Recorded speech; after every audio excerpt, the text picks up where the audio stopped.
यदि तपाईले राक्सुन क्रेडिट कार्डबाट वन टाइम पेमेन्ट गरिसक्नु भएको छ, चाहे त्यो अनलाइन शपिङ होस् अथवा सुपरमार्केटबाट नै किन नहोस्, अनि त्यसलाई चाहिँ बुङ्काचु बराई यानि कि मन्थली इन्स्टलमेन्टमा चेन्ज गर्न चाहनुहुन्छ भने यो भिडियो तपाईँको लागि।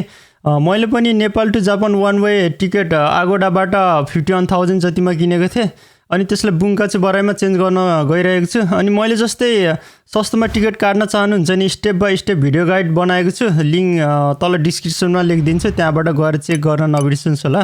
अनि मलाई पहिलोचोटि देख्दै हुनुहुन्छ भने मलाई सब्सक्राइब गर्नुहोस्, ताकि म अझै मोटिभ भएर यस्तो भिडियोहरू बनाउन सकेको है त।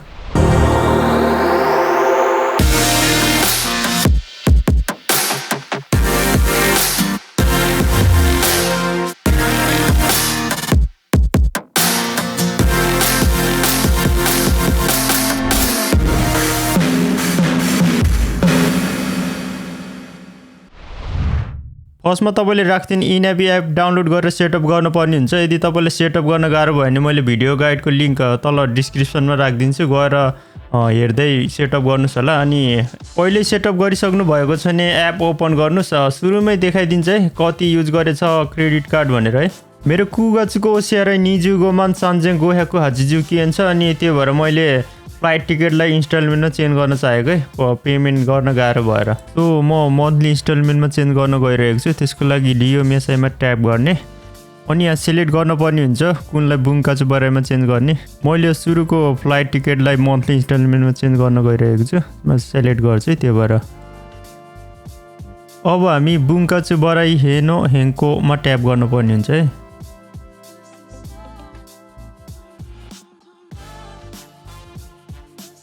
फर्स्टमा जिउगोमा क्युयाकु गोजु रोकु देखाएको छ, यो चाहिँ टोटल एमाउन्ट हो बुङ्काचु बराईमा चेन्ज गर्न मिल्ने। मैले खाइगाई क्यासिङहरू गरेको थिएँ जुन चाहिँ बुङ्काचु बराईमा चेन्ज गर्न मिल्दैन, त्यही भएर चाहिँ मेरो यति मात्रै देखाएको छ है। इक्काचु बराईमा सिलेक्ट गर्नुभयो भने तपाईँले साङ्काईबाट सान्जु रोक्काइसँग बुङ्काचु बराईमा चेन्ज गर्न सक्नुहुन्छ। यहाँ चाहिँ निकाय बराई देखाएको छैन। यदि तपाईँले सपिङ गर्ने क्रममा निकाय बराई गर्न मिल्यो भने त्यो गर्दा ठिक हुन्छ, किन भन्दाखेरि तपाईँले निकाय बराई गर्नुभयो भने इन्ट्रेस्ट पनि लाग्दैन, अनि एपबाट चेन्ज गर्नुपर्ने झन्झट पनि हुँदैन, अनि पैसा तिर्न पनि सजिलो हुन्छ है। मैले साङ्काई बराईमा चेन्ज गर्न गइरहेको छु, त्यही भएर मैले यहाँ साङ्काईमा ट्याप गरेँ। त्यसपछि यहाँ पैसा घटेको देखाउँछ, मेरो ठ्याक्कै 50,000 जस्तो कम भएको देखाएको छ है। अब हामीले बुङ्काचु बराई नो खाकुनिनमा ट्याप गर्नुपर्ने हुन्छ। त्यसमा सिलेक्ट गरेपछि सबै डिटेलमा देखाइदिन्छ है कति काट्छ के गर्छ भनेर है।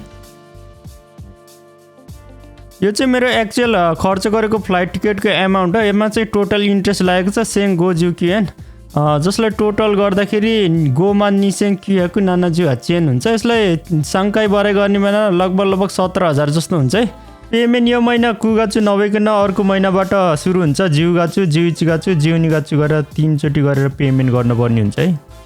अब फाइनल स्टेप बुङ्काचु बराई नि मोसिकोमुमा ट्याप गरेपछि हाम्रो प्रोसेस कम्प्लिट हुन्छ है। हाम्रो प्रोसेस कम्प्लिट भइसकेको छ। अब यसलाई क्लोज गर्न मिल्छ। हामीलाई मेल पनि आउँछ है, बुङ्काचु बराईमा चेन्ज गरेछ भनेर मेल आउँछ। यसरी मैले यो महिनाको पेमेन्ट 2 लाखमा झारेँ। यो चाहिँ मैले पेमेन्ट गर्न सक्छु। यदि तर तपाईँको केसमा चाहिँ यहाँबाट नि गाह्रो हुन्छ चाहिँ प्लान बी छ, त्यो भनेको चाहिँ नेट क्यासिङ हो। त्यसको बारेमा पनि मैले भिडियो बनाउने छु, त्यो चाहिँ लास्टमा राखिदिनेछु लिङ्कमा, गएर चेक गर्न नबिर्सिनुहोस् होला है त। जाँदा जाँदै अर्को कुरा भन्न बिर्सेछु, नेक्स्ट मन्थ जिउगाचुमा यहाँ 17,000 समथिङ देखाउनु पर्ने ठाउँमा टोटल एमाउन्ट देखाएको छ। यो चाहिँ अर्को महिना लागेपछि मात्र 17,000 समथिङ देखाउँछ है। भिडियो अन्तिमसम्म हेरिदिनु भएकोलाई धन्यवाद। यदि तपाईँलाई क्रेडिटको बारेमा केही जिज्ञासा छ भने तल कमेन्ट गरिदिनुहोस् होला, मैले रिप्लाई दिनेछु। अनि दोस्रो भिडियो नआइन्जेल छ सबैजनालाई नमस्ते।